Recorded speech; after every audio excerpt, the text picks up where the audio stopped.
It's time to embrace it. The Community Podcast, exploring the intricacies of personal growth, mental health, and resilience in the face of life's challenges. Topics tailored for a global audience. Now, let's talk about it with your host, Bracy Goodwin.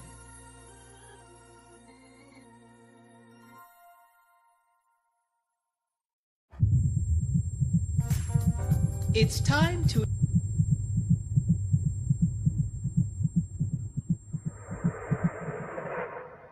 Not today.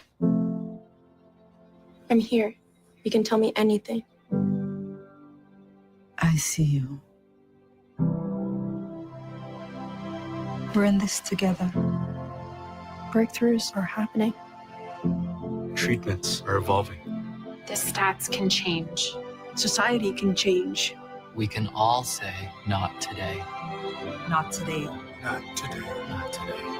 Not today. Not today. If we're together, bound to be better. When we're together.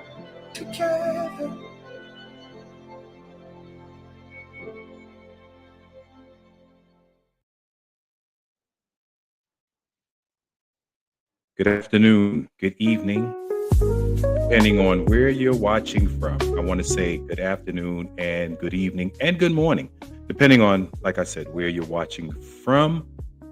Welcome to the Embrace It Community Podcast page. Welcome to the show. Welcome to this episode. Now, I want to set the stage. I want to set the stage for this. With this being Mental Health Awareness Month for the month of May, I want to set the stage, and on my introduction that you just seen, it talked about not today.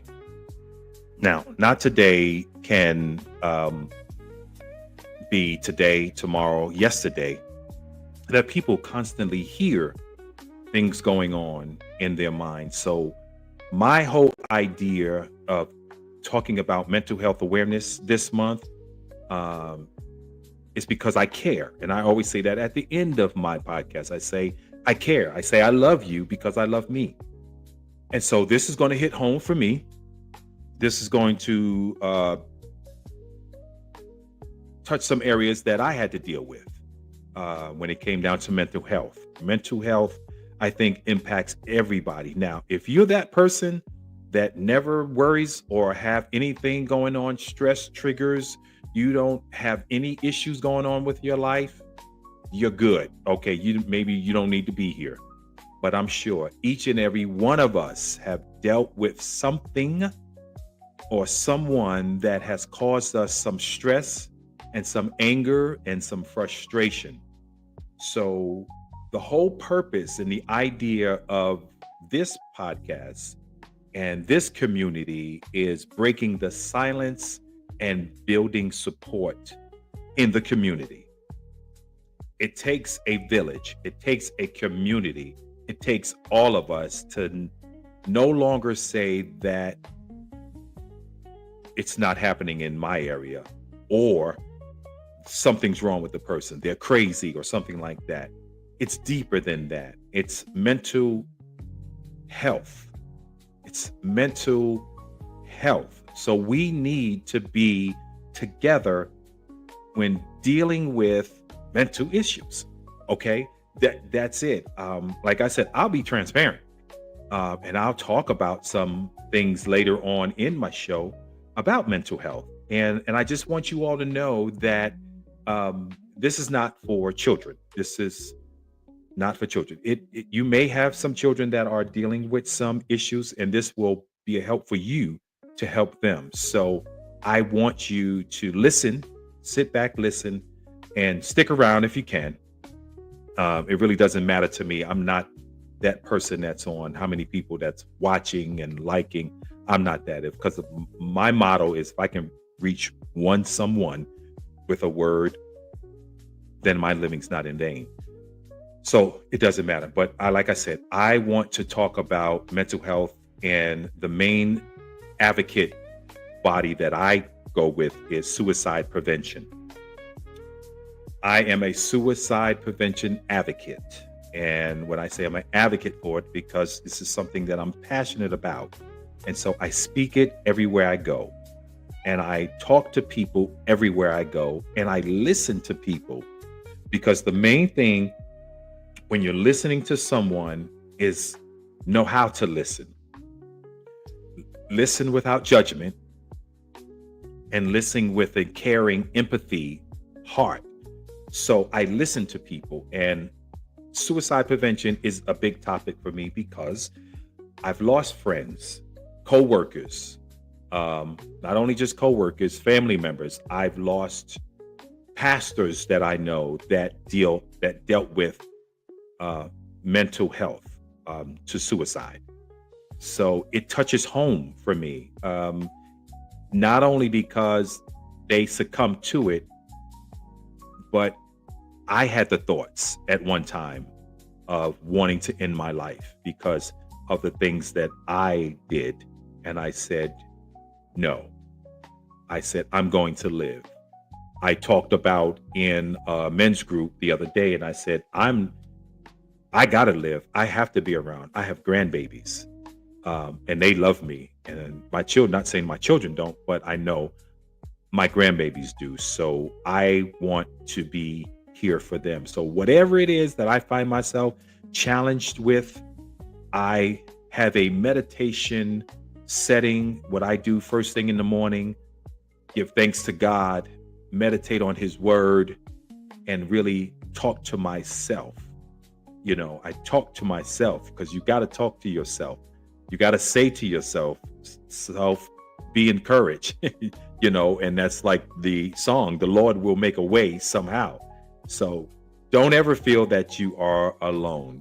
24/7, 7 days a week, Suicide Crisis Lifeline. It's available in English and in Spanish. So let me just also welcome those listeners all over. I have listeners all over the United States. I have listeners also in Nigeria and Nairobi and Ghana. I have some friends over there, and also in the Dominican Republic. I have loved ones there as well. So I want to welcome you all to this event, this evening's topic, this talk here, you know. And so now, like I said, Embrace the Community podcast. This is my mission, and here's what we stand on and what we talk about. We talk about it with trying to give you hopes and answers and what's available to you, professional counseling. We talk about the counselors that are available to you, but not only counselors, but also therapists that are available to you as well. So keep all of that in mind as we go through this segment today, that there is help. And if by any chance that you need help, do me a favor. If you are watching via chat or Facebook or YouTube, do me a favor. If you are dealing with some things, just type into the chat help. And that way I know we need to reach out to this person. We need to get in touch with this person to help them with the issues that they're having. So, like I said, this is not the normal segment that I bring on. We're going to be talking about suicide prevention. So I got a video that I want to show. And like I said, it's not for children. So be mindful of that. I want you to be aware of that. And the things that we're discussing today, it's going to hit home to some, but it's things that really need to be talked about in the community. So allow me to take us there. All right. We're going to go deep into this. And like I said, it's going to be some areas that that might hit home, and some areas that you might know someone that might be dealing with these things going on in their mind and in their head. So do me a favor, um, tag them, bring him in. But let's watch this video. All right, let's watch this video, and we'll get back to you.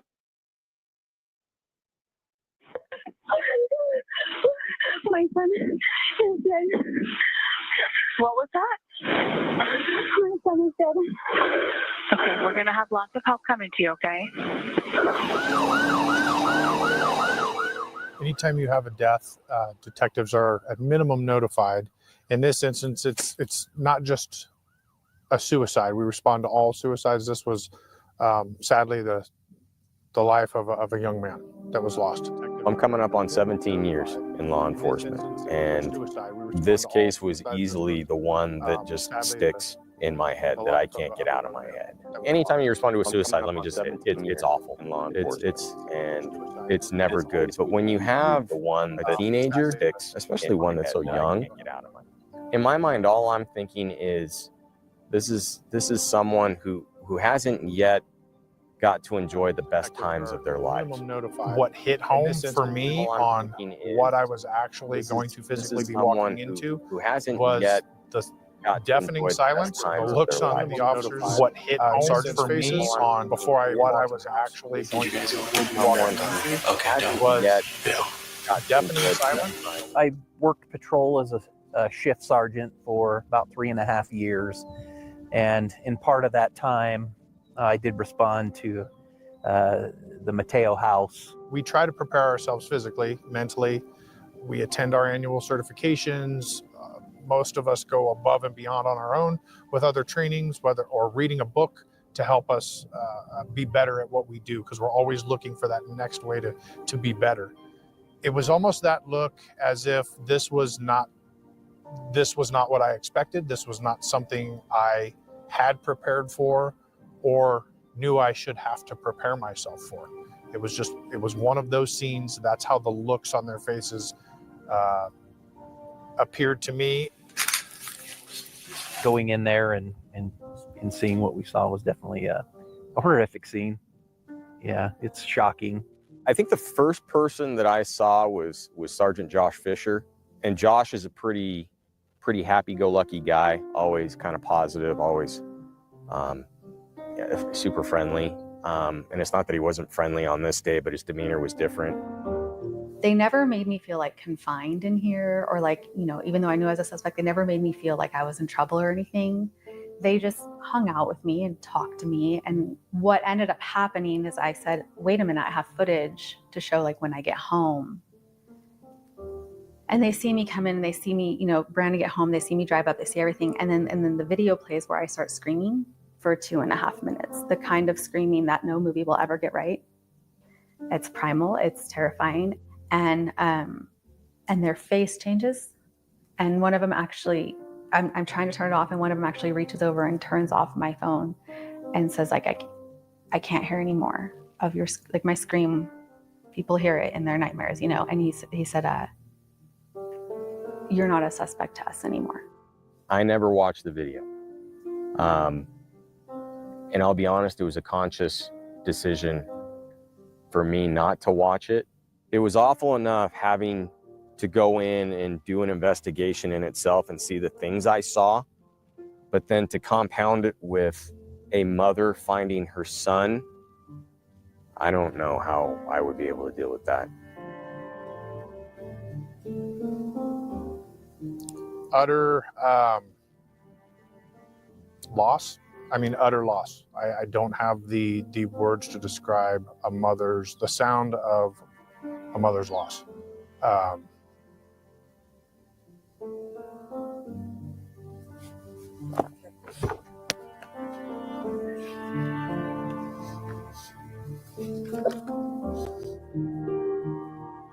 have a son as well who is a little older than Brandon was at the time, but you definitely empathize with the family and the situation they're in and what you see. So they actually called a cleaning company that night.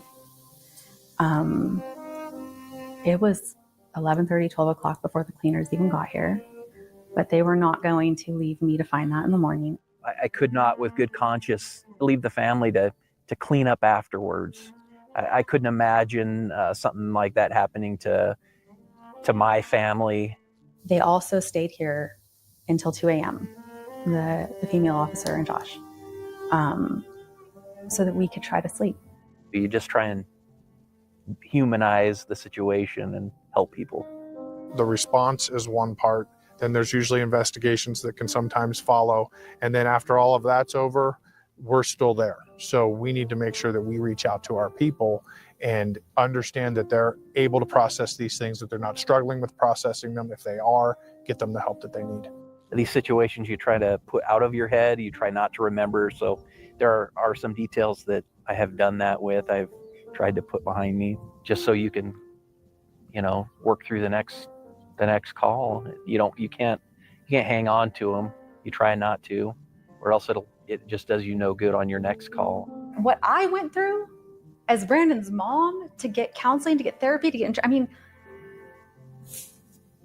that sucked. And I only saw it once. I don't know what you guys see every day, but it should not be hard. And it should be openly talked about. And that's where we have a roadblock is. How many officers, male or female or whatever, are willing to look at another officer and say, I am not okay. It's been a year and I'm not okay by what I saw. It's always there in some way, shape, or form. Maybe not always at the forefront, but it's there and it's never going to leave. And it's by far the most awful scene, the most awful thing I've had to investigate. Definitely, that is one of the reasons why I went into search and rescue. You just get to the point where you just didn't want to go to those calls anymore. You didn't want to do it anymore. That's the only way I can explain it. Again, you try to put it past you and you try and forget, but you just get to the point, at least for me, I don't want to do these calls anymore. I don't want to go to them anymore.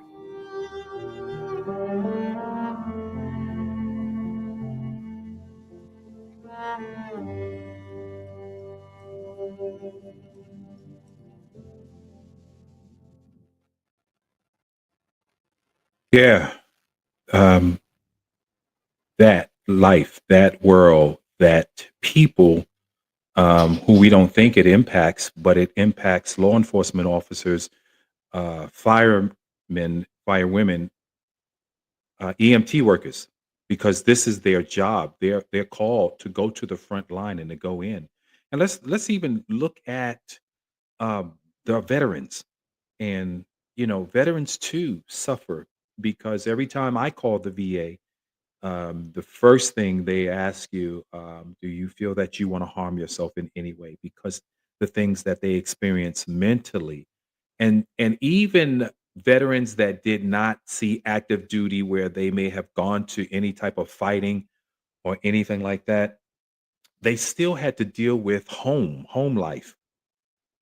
And I can speak for myself, being in the military in a time where I know my marriage was falling apart, and I made some decisions which I wish I chose differently about my career in the military, but I felt at that time I didn't have a choice. And so I had to walk away from it and just say, I can't do this because I can't get here, and because here's what's going on at home.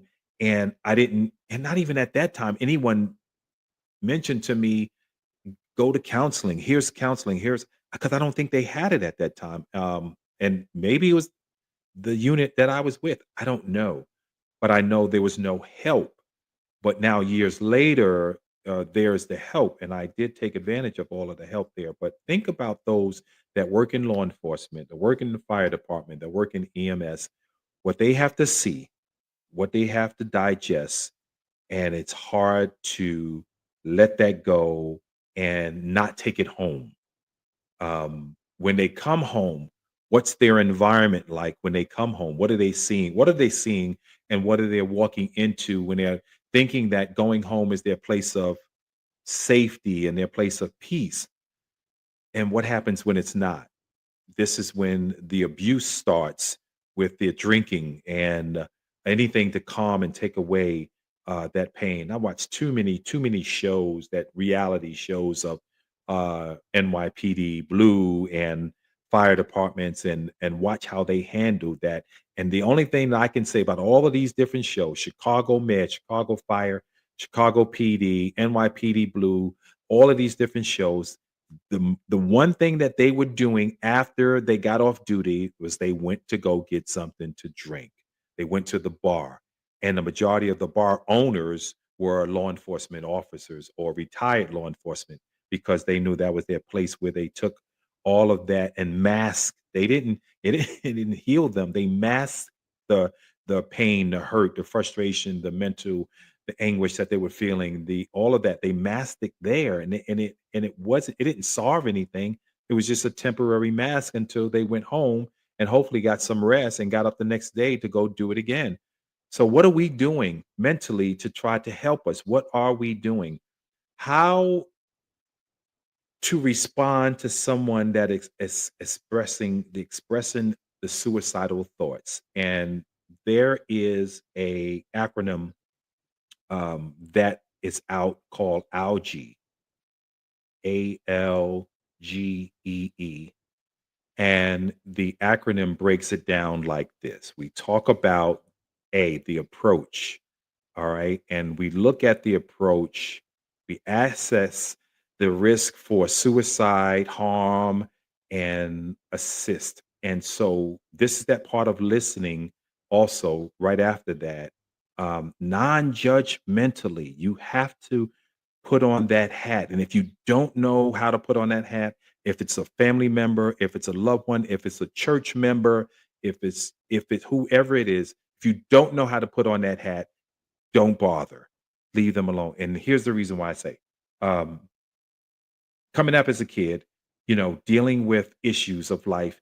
And the only thing I can remember hearing out of the adults at that time, whether it was my mother, father, aunties, said, well, what's wrong with you? You crazy? Is something wrong with you? You crazy? You need to go to, you need to go see a doc. So they didn't know. And so they wasn't even listening to what anyone was trying to say. Nevertheless, we couldn't even say anything back, but no one listened. No one listened there. So this is why this is part of the acronyms. You got to listen. And then the G, give reassurance and information. If you don't know anything, give them the information that's out there, but give them reassurance that there is help. Let them know that there is help for the lost, for the wounded. If you don't know what to do, but just be there with them, that's what you do. As a chaplain, my ministry is ministry of presence. I'm just standing there listening to what they got going on in life. I can tell you times when I was a bus operator back in Columbus, Ohio, and I'm standing there waiting on my bus to come in for me to get on. And a man walks up and just says, man, I'm sure hungry. I just went into the garbage can and found this to eat. This is so good. And I just started listening to him. I didn't judge him. I did not say, oh, you nasty or whatever. I didn't judge him. I just listened to him to find out where he was mentally and what he had going on. And all he wanted to do is just talk. So he chose me to talk to. And guess what? I stood there and I listened to him. And I said, I understand. I'm glad you got something to eat. Where you're staying, where you're going, where do you live? And I just started asking those questions just to have a conversation, with him. And then unfortunately, by time my bus came and I had to say hello, never saw the person again. But those are the people that you'll find yourself coming up to, or they're coming up to you and just wanting to talk. So just if you can't do anything else, just make sure to give the reassurance and the information needed. And then the E is encourage. It stands for encourage. The appropriate professional help is what they need. So you want to encourage them to get the help that they need by any means necessary. 9 times out of 10, they're going to say, okay, but they don't do it. They won't do it. And it's known that they will just say, okay. And a lot of people mask behind the word okay. They mask behind that. I've seen it happen. I talked to people at my local church today, and I asked the young man, I said to him, I said, he had his head down. He had his head down. Service was over. He had his head down, but he was still sitting in the sanctuary. And at first, I thought he was sleeping. And I walked over to him and I just sat there next to him. And he looked up and I said, "Hey, are you okay?" He said, "Yeah, yes, I'm fine. I'm fine. I'm okay." And I looked at him again and I said, "Are you okay?" And then he said, "No, I'm dealing with a lot. I'm dealing with a lot of things going on right now." And I just listened. And that's all he wanted to give me. He didn't want to give me anything else. He didn't want to give me details. So I just started asking questions about, "Hey, how old are you?" He told me he's 23 years old. And I told him about the locker room discussions that I have once a month also. But I just listened. I just listened to him. And I just wanted him to know that I've been there at 23, can relate to what you're dealing with. I understand what you're dealing with. I may not know what you're dealing with, but I understand what you're dealing with. And so I just encourage him to let him know that we are here as the community body. I'm here. So if you ever want somebody to talk to, here we are.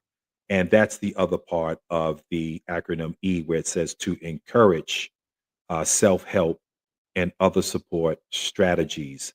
So if you want, take a picture of this because you never know. You might need it. You just might need this information.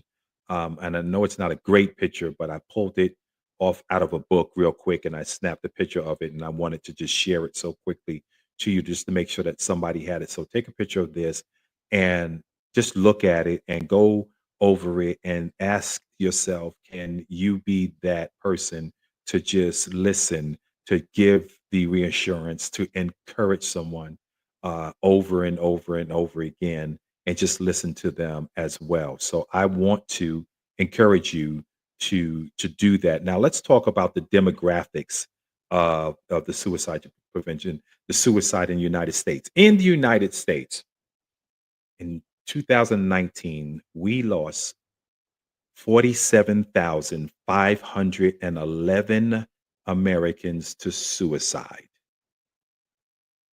Second, this is the second leading cause of death for ages from the age of 10 to 34. You just watched the video I just showed you. This was a teenager from the age of 10 to 34. It's the second leading cause. Community, we need to do something about this. This is heavy on me.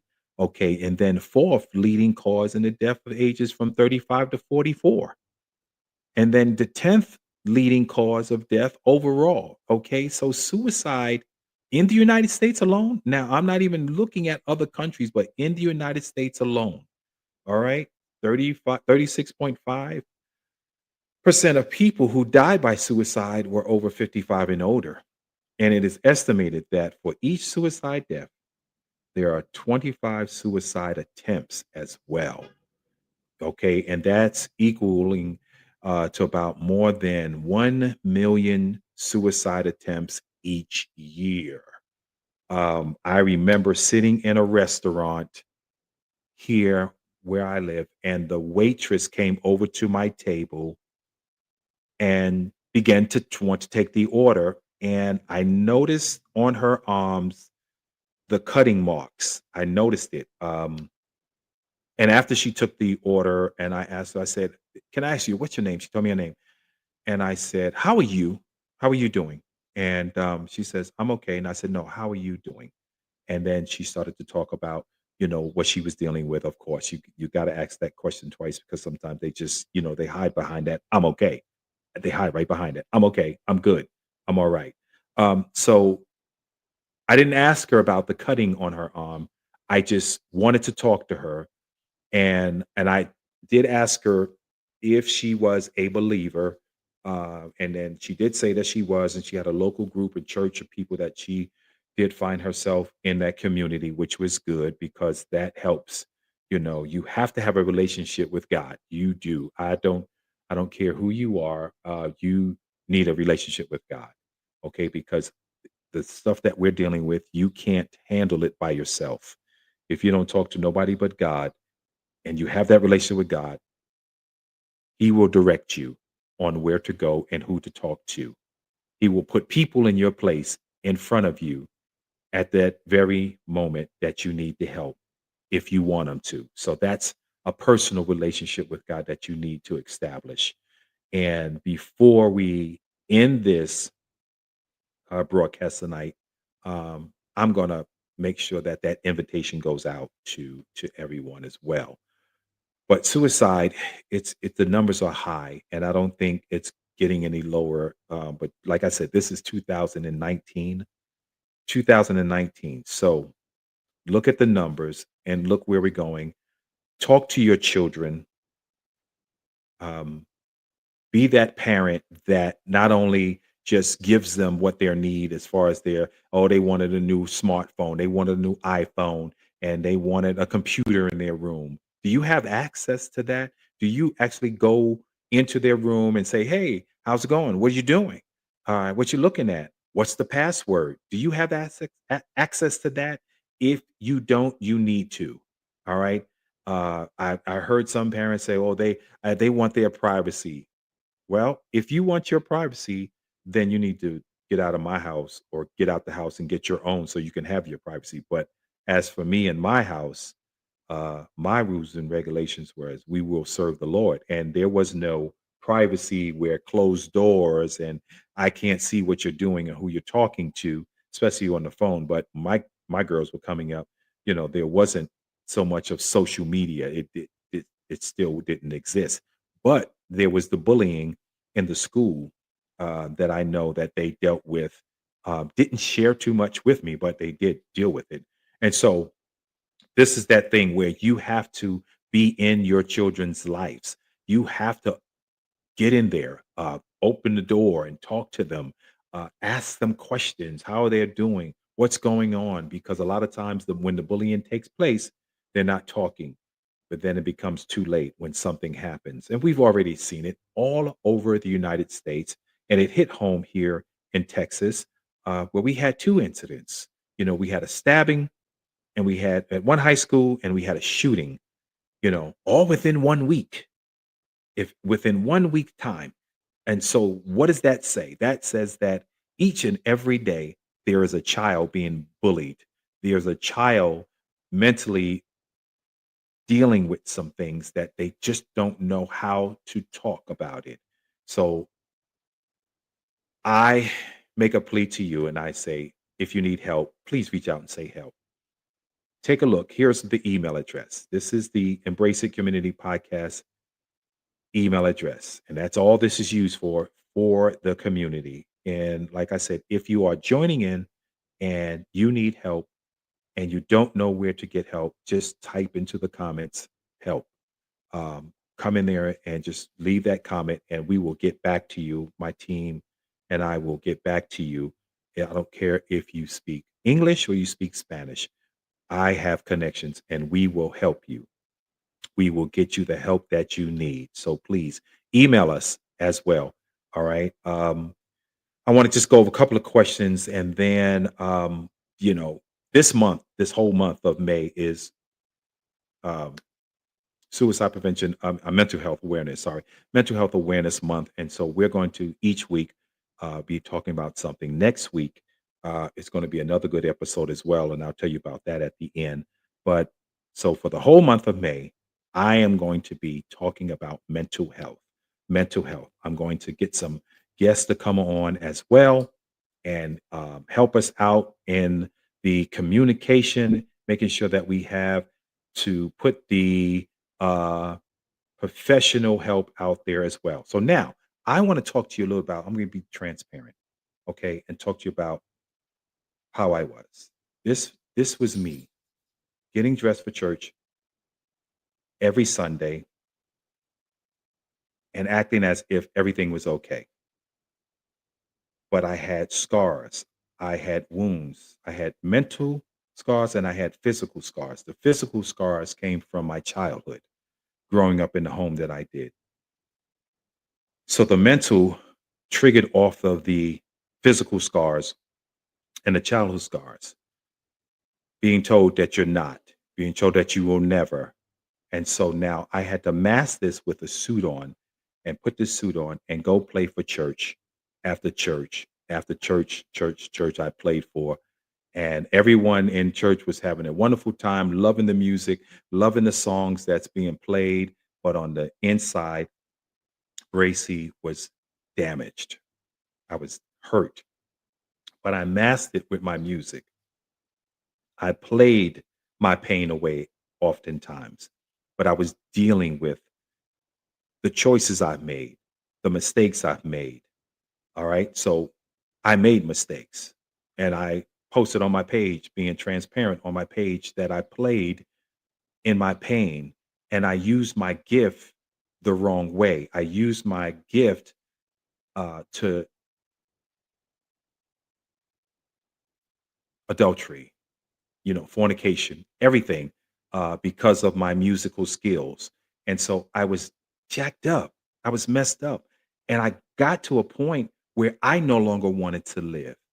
And I'll never forget the day I heard the enemy say, I can see it clear as day, the road I was driving on and where I was going. And I heard the enemy say, take that gun that you have on your hip and blow your brains out.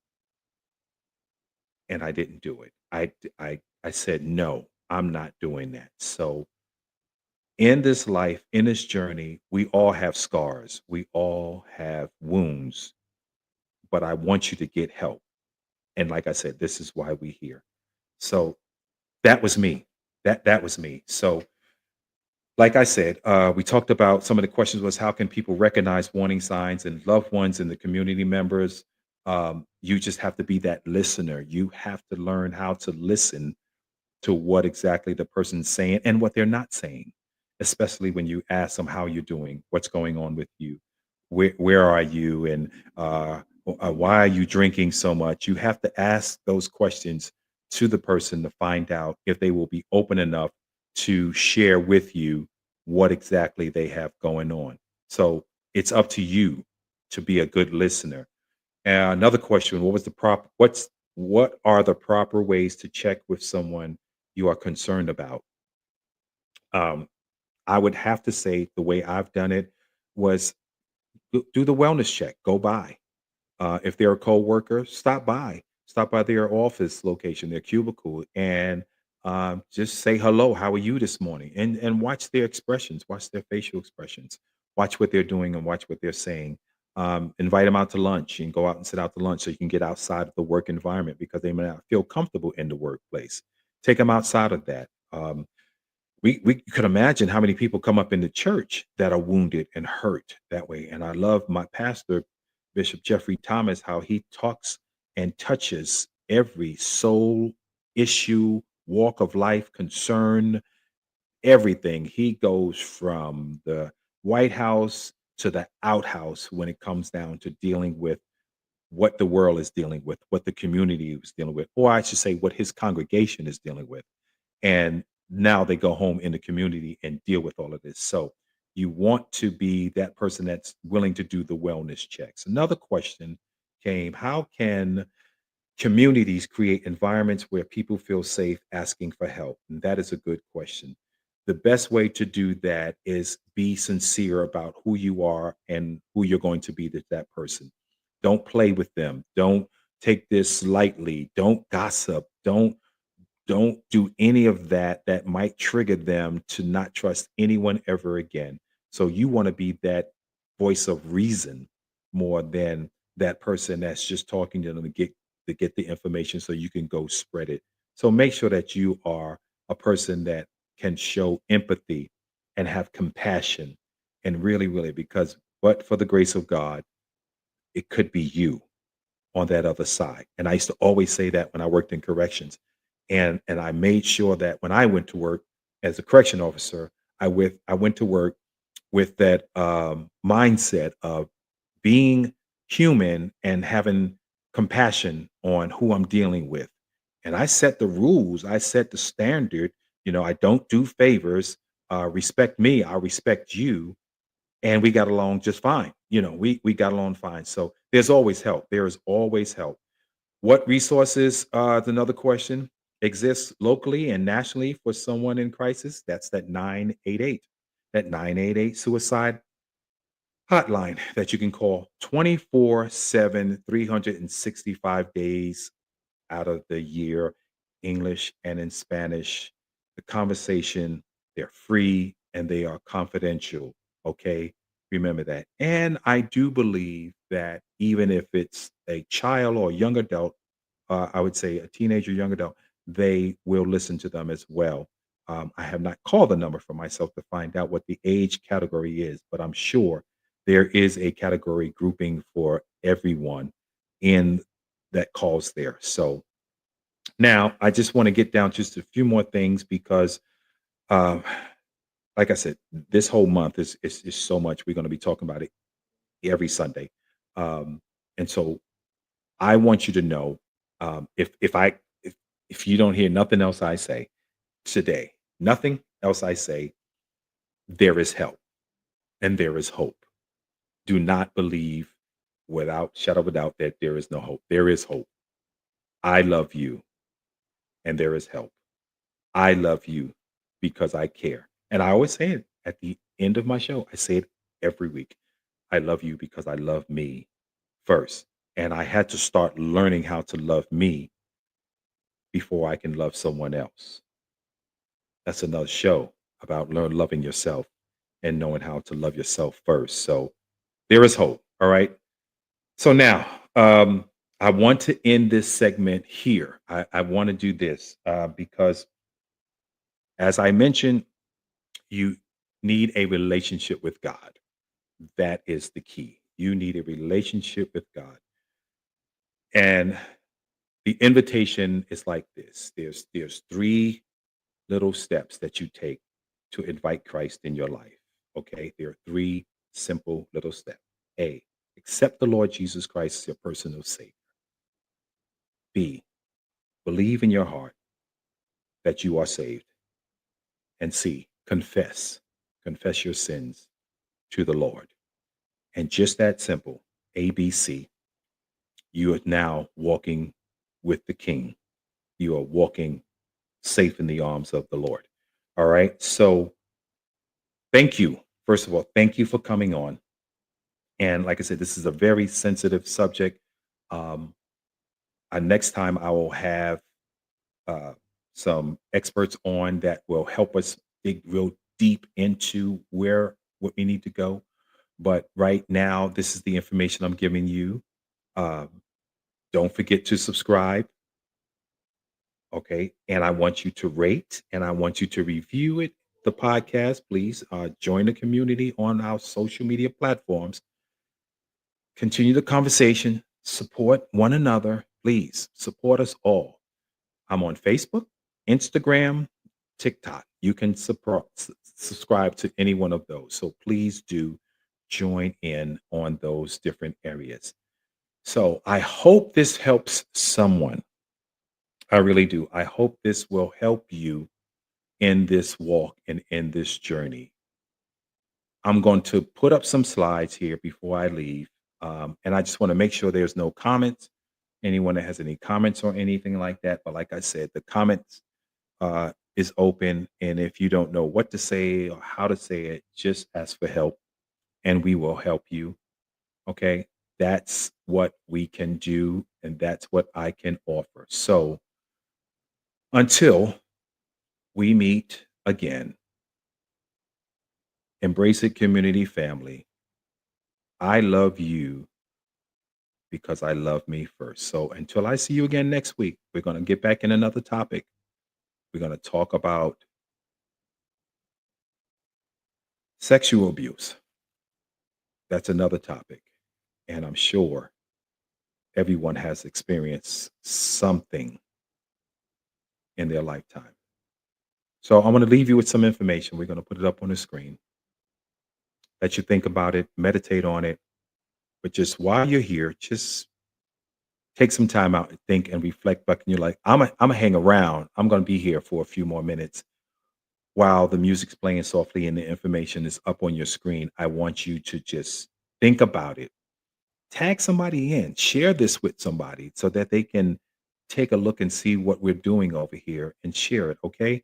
So until next week, do me a favor. Love yourself like no one else can. Do that for me. And if you can do that for me, the next time I see you, I know that everything will will be all right. I love you, Community Podcast family. I love you because I love me first. Thank you again for joining in. All right, until next week, we'll see you. Share this, like it, share it for me. Send it to somebody. That's all I want you to do. Send it to somebody. Okay. I'll see you next week.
Thank you for listening to Embrace It, the Community Podcast. We'd love to hear from you. Follow the Community Podcast page on Facebook, Instagram, or YouTube. Please like and share the podcast with your community circle.